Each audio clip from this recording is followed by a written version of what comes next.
A response to Vaynak Media's May 28, 2025 reporting on Oromummaa. By someone who's had enough of dictatorship wisdom and Red Sea hypocrisy. 1. The Roast, Isaias lectures Oromummaa. That's rich.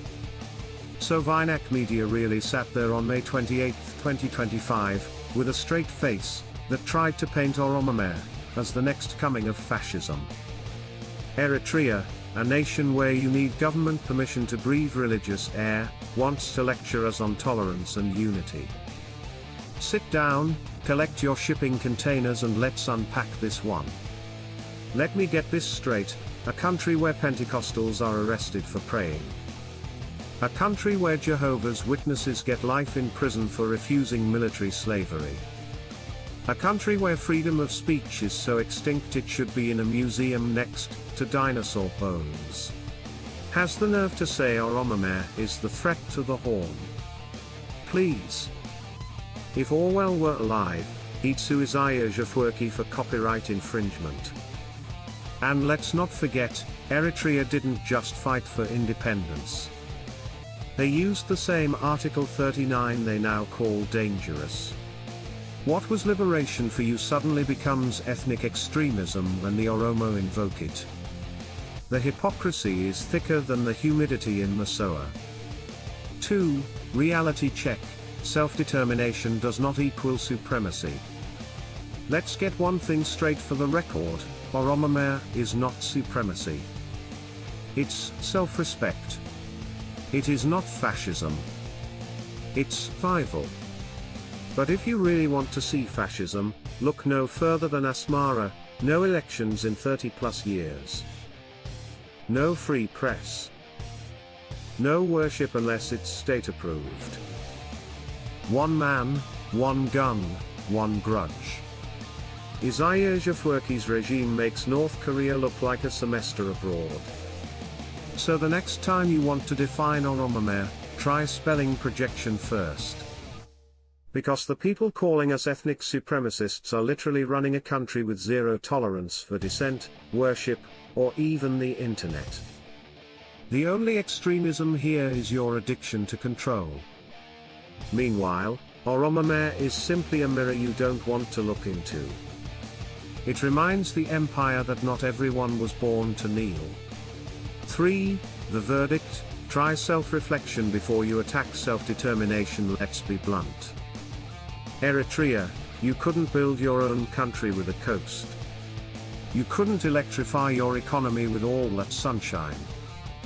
You couldn't even keep your youth from running to Europe through 6 deserts and 7 hells. And now, you're out here giving TED Talks on Empire Ethiopian internal affairs. Let's not pretend you care about Ethiopian unity. You've spent the last 30 years isolated, bitter, broke, and popping into other people's wars like an uninvited cousin with a bad temper. Meanwhile, the Oromo people are asking for what you demanded and got, the right to name themselves. The right to speak their language. The right to rule their own land. And yes, the right to walk away from a marriage that was never consensual. You think Oromummaa is dangerous? Try asking why your entire population is looking for the exit. 4. Here's a challenge to the empire's loyal media operatives. If Oromummaa is so scary, why do your professors study it? If it's so fringe, why does it dominate your airtime? If it's just noise, why do your tanks follow its shadow? Because deep down, you know, Oromummaa is not a threat.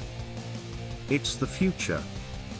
And if self-determination is a crime, then Eritrea committed it first and handed us the playbook. 5. Final mic drop.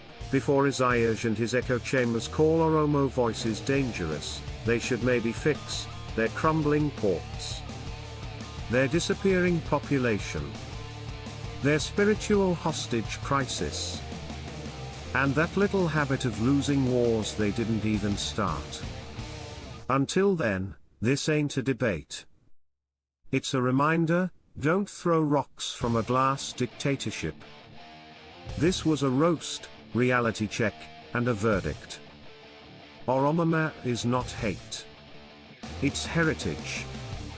It's not supremacist. It's sovereign. And most of all, it's coming with receipts. Now go reflect on your national mirror, if it's not banned yet. If you believe in freedom, in dignity, and in truth, then don't let manufactured propaganda define us. Subscribe. Share. Speak up. Because Oromummaa is rising, and the world needs to hear it.